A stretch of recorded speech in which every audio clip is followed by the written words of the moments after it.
الحمد لله نحمده ونستعينه ونستغفره ونؤمن به ونتوكل عليه ونعوذ بالله من شرور أنفسنا ومن سيئات أعمالنا من يهده الله فلا مضل له ومن يضلله فلا هادي له ونشهد أن لا إله إلا الله وحده لا شريك له ونشهد أن سيدنا ومولانا محمدا عبده ورسوله أرسله بالحق بشيرا ونذيرا من يطع الله ورسوله فقد رشد ومن يعصهما فإنه لا يضر إلا نفسه ولا يضر الله شيئا. قال الله تعالى في القرآن الكريم والفرقان الحميد: أعوذ بالله من الشيطان الرجيم. بسم الله الرحمن الرحيم. ولتكملوا العدة ولتكبروا الله على ما هداكم ولعلكم تشكرون. صدق الله العلي العظيم ونفعني وإياكم بآياته والذكر الحكيم، إنه تعالى جواد كريم. اللهم صل وسلم على سيدنا ومولانا محمد بعدد من قعد وقام. اللهم صل وسلم على جميع الأنبياء والمرسلين وعلى سائر الصحابة والتابعين وعلى عبادك الصالحين. دوستانو عزیزانو، الله رب العزت د عید الفطر د خوشحالی رس په مسلمانانو باندې نن راوسته. حدیث شریف کی راضی جناب محمد رسول الله صلی الله علیه وسلم نے ارشاد منقول لے چې کله هم یو مسلمان د رمضان المبارک روزي میاش روزي پابندۍ سره ونیسي او د هغه عبادت د هغه روزو اهتمام وکي او د هغه حق ادا کی، د قرآن کریم تلاوت ادا کی، د قرآن کریم د تلاوت حق ادا کی، نو الله رب العزت وربانی د خوشحالی رز د عید الفطر رز راولی. یو روایت حضرت ابو امامه رضی اللہ عنہ نے روایت منقول لے چې نبی علیہ الصلوۃ والسلام ارشاد فرمایلی چې د اختر پشپه یا د اختر پر ورځ باندې د هر انسان چې کله هم دعا کوي الله رب العزت قبلای. بل روایت کې راځي نبی کریم صلی الله علیه وسلم ارشاد فرمایلی دی چې کله هم یو مسلمان عیدگاه طرف تزي فرشتي و تبلاره کې ولاړی ورځ په قیامت په گواہی کوي. یو بل حدیث شریف کې راځي جناب محمد رسول الله صلی الله علیه وسلم ارشاد فرمایلی دی په رمضان المبارک کې چې کله یو سړی د قرآن د ویلو اهتمام وکي، د هغې د قرات او د تجوید داسې اهتمام وکي چې څنګه د اهتمام کولو حق وي، چې د ډېرو غلطو نه، د ډېرو خطاګانو نه، د ټوپونو نه، دغه رنګې د خپل نظریې د مطابق د ویلو نه هغې نه چې الله رب العزت دی وساته او دی په خپله د هغې نه ځان بچ کړي نو دی جنتي دی. الله دې معافي وکړي ماته چې تلاوت کوو نو هم د خپلې خوښې کوو، او که تراویح کوو نو په خپله خوښه باندې ما فرض کړي دي چې بس خامخا په دومره ورځې کې به تراویح کوي او که دې ونه کړې نو بس رډ لاین د کلاس په کفر ته پیوځي. نبی کریم صلی الله علیه وسلم په خپل ژوند کې 3 ورځې مسلسل تراویح کړې وي، په څلورمه ورځ رو نه وته، ذکر رو نه وته، یا سینه روزم او تراویح ورکم جمع ورکم په دې امت باندې فرض نشي. که چېرې دا په دې امت باندې فرض شوی وي بیا به ډېر بیماران به په کټ پراته هغوی به بیا کول. که چېرې دا فرض شوی وي د دې به قضا به د بیا خامخا راګرځوله. که چېرې دا فرض شوی وي که ته جوړ وي ناجوړه وي رنځور وي په هر حال کې به دې دا کولې بیا پورې ښودل نو. خو الله رب العزت دا ته فرمایي چې کله قیام اللیل کې نو اهتمام دا کوه چې د آداب او د سنتو لحاظ وساته. قرآن کریم بګې داسې وایه چې څنګه د قرآن کریم د ویلو حق دی، تلاوت داسې کوه چې څنګه په تلاوت ادا کولو حق وي، چې تجوید د لدرزي په معنی او په تدبر یې پوهېږي،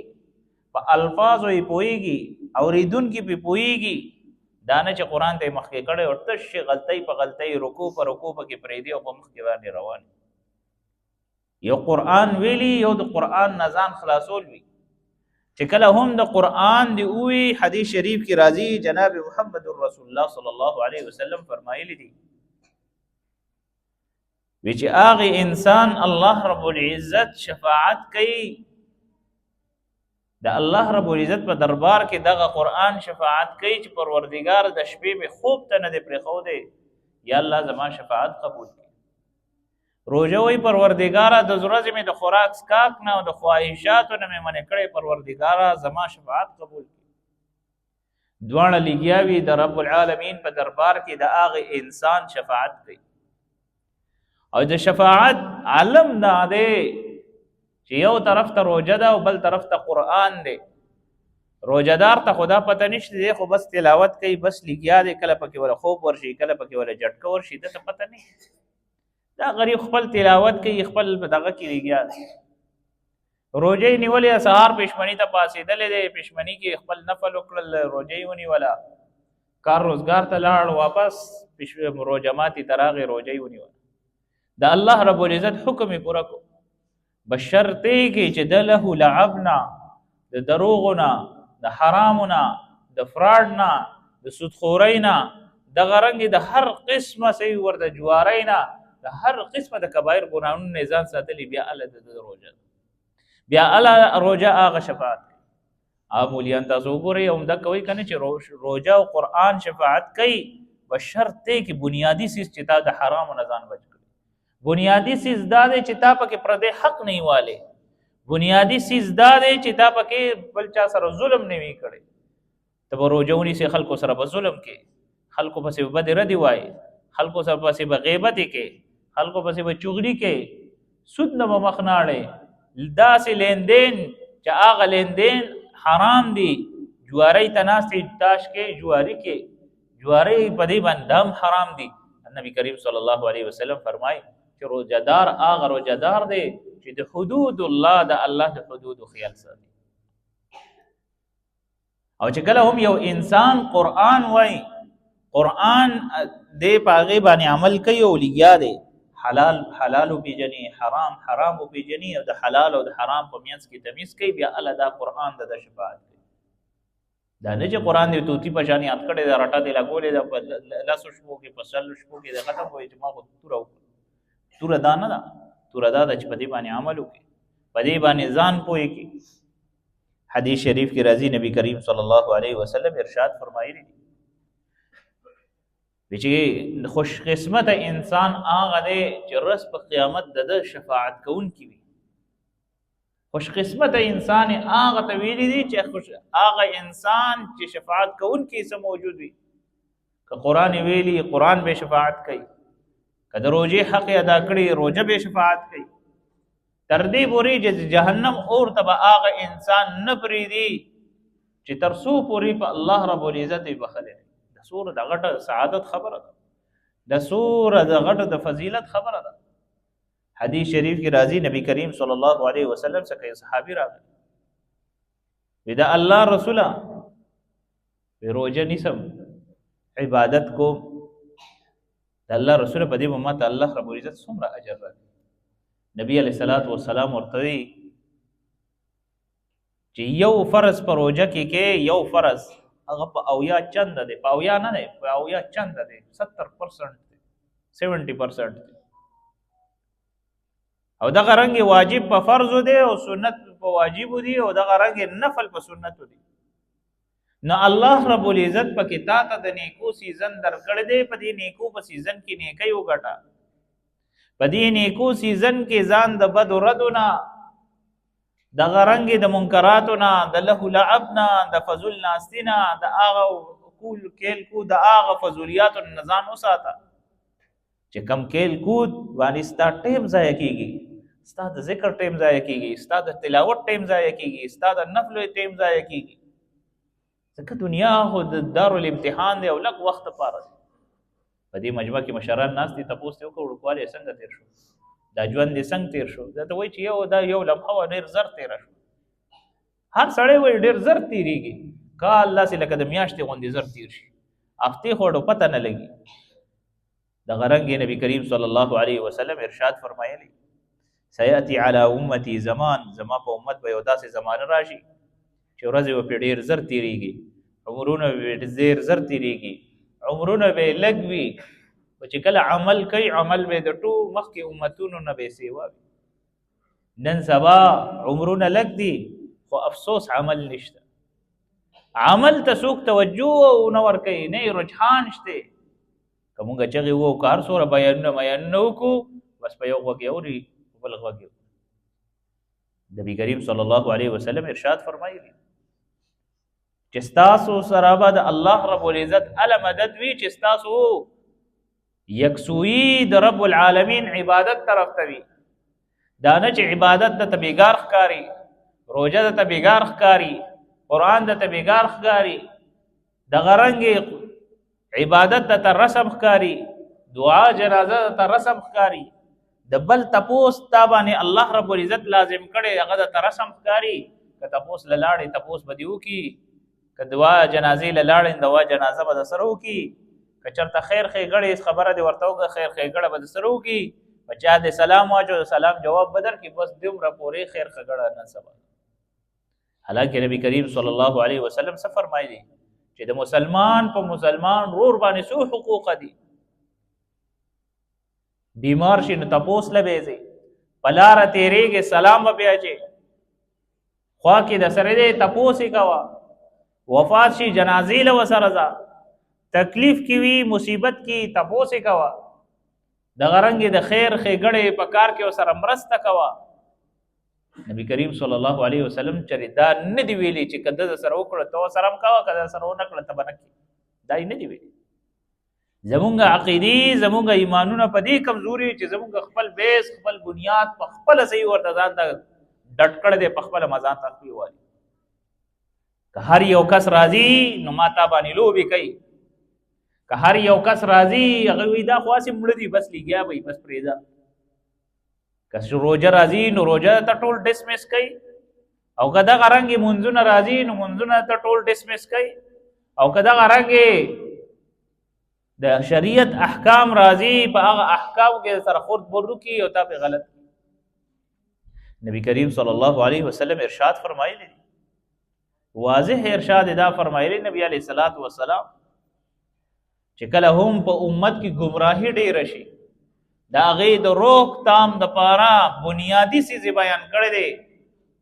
چې امر بالمعروف او نهی عن المنکر شروع. نن چاته نصیحت کوه درته وایي مړه ستا پکې څه کار دی، خپل کور مشران ورته غږ نه کوي ته ورته ځایي. نهي عن المنکر د بدې نه به یې منع کې، لاس به یې نیسي چې بهی درته څه کوي، ځان سره ظلم کې، معاشري سره زیاتې کې، د معاشري خلک کې صحیح ورته هغې نه غلط تاثرات خوري. نبی کریم صلی الله علیه وسلم الله رب العزت دې دنیا ته هادي مهدي را لېږلی. که تاسو دې خبرې ته سوچ وکئ د نبي علیه الصلاۃ والسلام تعلیمات نن نه 1400 کاله مخکې کم پیشنګویانې کړي هغه نن حق او سچ ثابت دي. تر دې پورې د قیامت علامات ټول هر څه بیان کړي دي، یو یو نښه دا دې راښکاره کېږي، یو یو نښه دا دې راښکاره کېږي. هر چا ته پته ده چې اخرنی دور دی، اخرنی وخت دی. په اخرنی دور کې په اخرنی وخت کې زما ستا دا علم دی چې مرګ راته پته چې مرګ پر حق دی، مرګ نه انکار نشته، خو قبله وویله. دا راته پته ده چې محشر میدان دی ودرېږو به رب العالمین ته، قبله وویله. هر څه راته پته ده چې دا ټول منظر راته مخې ته پروت دی، که هغه د قبر منظر دی، که هغه د محشر منظر دی، که هغه د پورې صراط د تېرېدو منظر دی. ما د دغه کې ویلي دي، درس کې مې ویلي، اوس جمعې مې ویلي چې یوازې دا نه دی چې کس ته په خبر کې خښ که بس خبره ختم. د قبر جدا منظر دی، دا د ړومبی بنیاد دی. محشر کې پاسې دا د دویم سټیج دی، هغه د دویم د امتحان ځای دی. په پولیس سیرات تیریږي هغه د دریم امتحان ځای دی چې کله په دې درېو واړو ځایونو کې پاس شوې نو بیا الله پاسې دا نه چې په خبر کې پاس شو په بل نورو ځایونو کې بوځي په خبر کې خو به د لومبۍ دا تپوس کوي من ربک رب دې څوک دی ما دینک دین دې څه من نبیک نبی دې څوک د دې تپوسونه خو به د نه هلته کې کوي چې کله صحیح ورته دلته کې دی هغې عمل کړي نو الله به جواب ورکړي دا خو نه چې بس کوټه به کې او لکه د حافظ صاحب په شان باندې ځان سره وایه وایه وایه وایه زه به زده کړم لکه ذکر کې بس ځان له ذکر جوړ کړی ته به جواب ورکړي نه هلته کې هر جواب عملا به ورکړي چې څه دې په عمل کړي وي هغه به جواب ورکړي ځکه مشرانو کې عمل د لارې مال دی عمل د لارې مال دوستانو عزیزانو عرض مې دا کولو چې الله رب العزت د خوشحالۍ راوسته د فرحت د سرور ورځې راوسته د غرنګ الله رب العزت په مسلمان باندې خوشحالي ذکر راولي چې الله رب العزت د حکم اطاعت الله رب العزت چې څه قرآن کې شهر رمضان الذي انزل فيه القرآن قرآن په دې میاشت کې نازل کړی دی کتب علیکم الصیام روزې په تاسو باندې فرض کړي دي او تاسو هغه فرضیت ادا کړئ چې کوم فرضیت د الله رب العزت د طرفه نازل شوی دی د الله رب العزت د هغې په انعام کې تاسو باندې د خوشحالۍ راوستل اکثر ملګري دا خبره کوي که نه وي د شیطان د روژې په د اختر په ورځ روژې اختر په ورځ روژه نه وي د اختر په ورځ باندې هغه ځلن باندې سر باندې خاورې ولي د روژې میاشت پې الله رب العزت سرکشه شیاطین ټول قید کړي ما تا دا ځوانان دومره تکړه دي ماشاءالله چې دی ورپسې میمز جوړوي او په سټیټس یې لګوي ای افسوس های افسوس او په میمز کې څه وایي په چاند رات کې د اختر په شپه کې هغه میمز کې دا وایي دا د رخلاص شومه دا د رالمه ځان تکړه کوي او قسمه قسم نخرې پېښې او دنیا خنداګانې په رب یقین وکړه داسې مه کوئ حدیث شریف کې راځي چې کله هم د یو عبادت نه د یوې عقیدې نه خندا او ټوکه جوړه شي بیا هغه قوم خدای پاک ډېر زر ګمراه کوي دا شیطان چې تاسو ورپسې ټوکې ټکالې کوئ ټیک ته کوئ دا خو مردود دی ملعون دی خو دا ابتدا د هغه خوشحالېږي چې ما ته دا خلک بد رد ووایي او ما پسې ښې بدې ردې ووایي چې سبا له دې په دې بدو ردو کې دومره مخکې لاړ شي چې دې بیا د خپل او د دین او د اسلام توهین که کوي بیا به خلک نارمل ګڼي مړه دا خو نارمل خبرې دي څه غټه خبره ځکه نبي کریم صلی الله علیه وسلم ارشاد فرمایلی دی قرآن کریم په دې تفسیر کې ولا تسبوا الذین يدعون من دون الله مسلمانانو ته وایي چې تاسو د نورو خدایانو ته د نورو د کفارو د خدایانو ته بد مه وایئ خو ناپوهه دي که چېرې د هغوی خدایانو ته تاسو بد وایئ نو ستاسو خدایان برحق دي ستاسو رب العالمین برحق دی هغوی به د خپلې نادانۍ د وجې ستاسو رب العالمین ته احکم الحاکمین ته به بد رد وایي نو ګناهګاري کوي تاسو ګورې مسلمان ته الله رب العزت جامع مانع دین را لېږلی د هر طریقې ورته ښودلې ده د سر د ویښتو نه والی د خپو نوکونو پورې د ټول طور طریقې ورته ښودلې دي خو هی افسوس چې مسلمان د دیني تعلیماتو نه ډېر لرې دی نبی کریم صلی الله علیه وسلم تعلیمات او اثر په صحابه کرام دومره و چې صحابه کرام رضی الله عنهم اجمعین به یو ملک ته لاړل یو مجمع ته ولاړل نو هغې خلکو کې به د کاروبار یا د سپنیت به لاړ نو هغه ځای خلکو سره معاملات او لین دین وکړه خلک به ډېر متاثره شو چې هر تاسو ډېر ښه خلک یې د کوم ځای نه راغلي بیا به ورسره ورو ورو تعارف کو د جناب محمد رسول الله صلی الله علیه وسلم تعارف به کول تاسو په مخ په دې ځمکه باندې وګرځئ یا چانه تپوس وکړئ د هر صحابي قبر به چې کوم ملک کې په کومه دنیا کې کوم ملک کې په کوم ګوټ ته لاړ شي هلته کې به تاسو ته میلاو شي ځکه د نبي کریم صلی الله علیه وسلم حکم ورته دا و چې په دنیا کې خواره شي که ترکي ته لاړ شي که دغه رنګې دلته کې پنجګور کې معاذ جهني رضی الله عنه قبر دلته کې موجود اصحاب بابا دلته کې پېښور کې موجود په ټوله دنیا کې وګرځئ اصحاب کرام رضی الله عنهم اجمعین دا قبرونه ولې موجود د دې پس منظر څه دی دا د دین اسلام د خدمت لپاره په ټوله دنیا کې دی خپاره شو ولې دی دا خوښه نه وه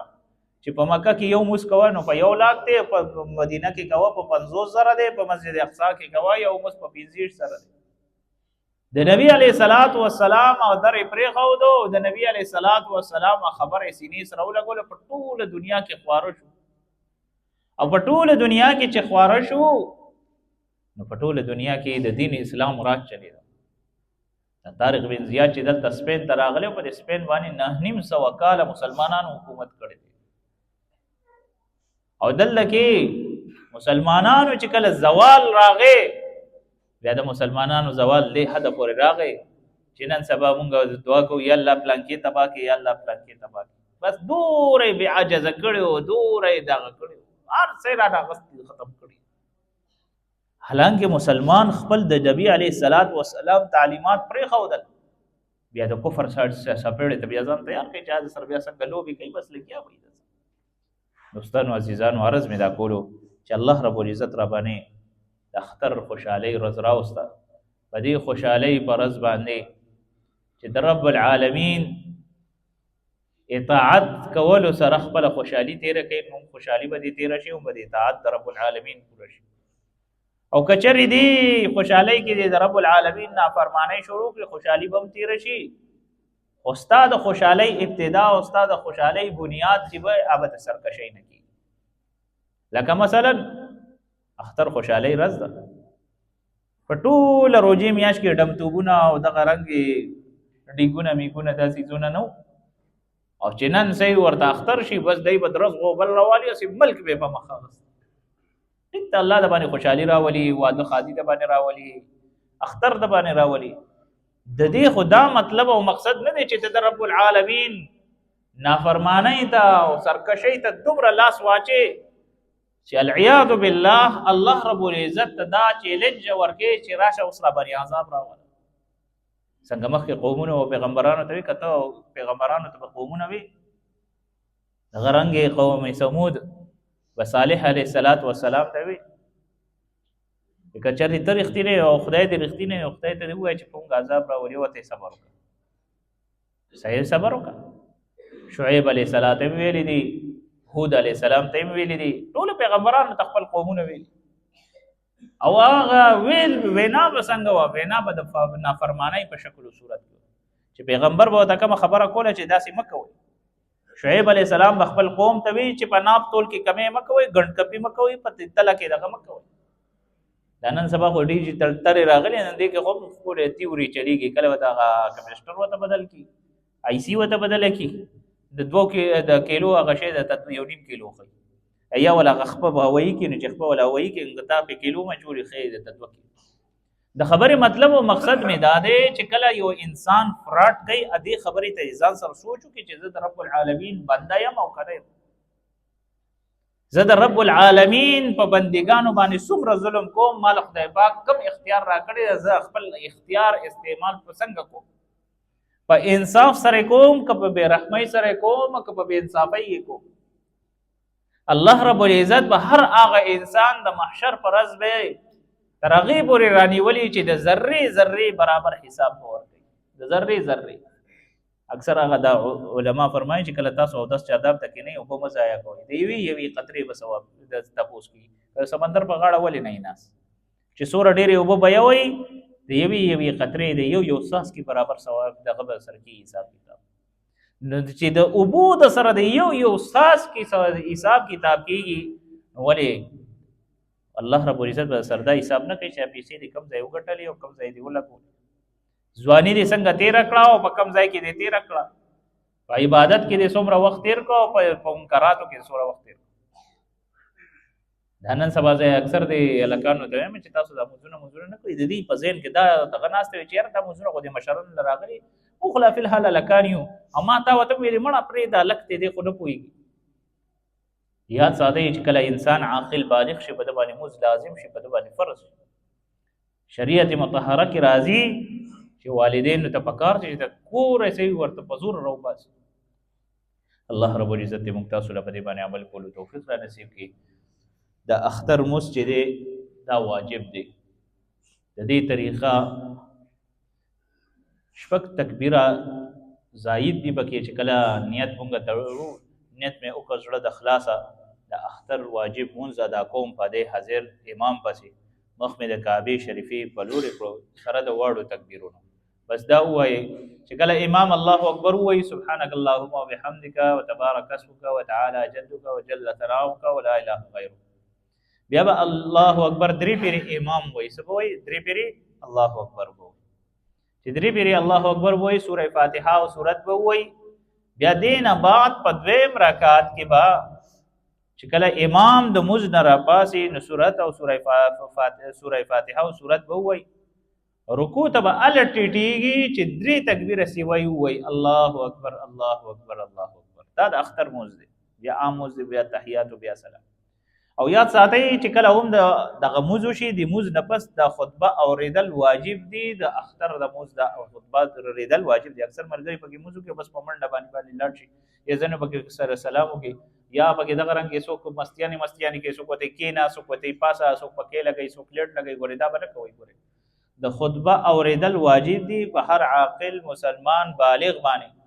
چې اوریدل توجه سره لازمی دي حدیث شریف کې راځي چې کله هم یو انسان د اختر موضوع کې او د اختر موز نه بعد خطبه ووري ال بیا د موز پای تکمیل ته رسي الله رب العزت موږ تاسو له په دې باندې عمل کولو توفیق نصیب کړي بس ما صفونه برابر کړي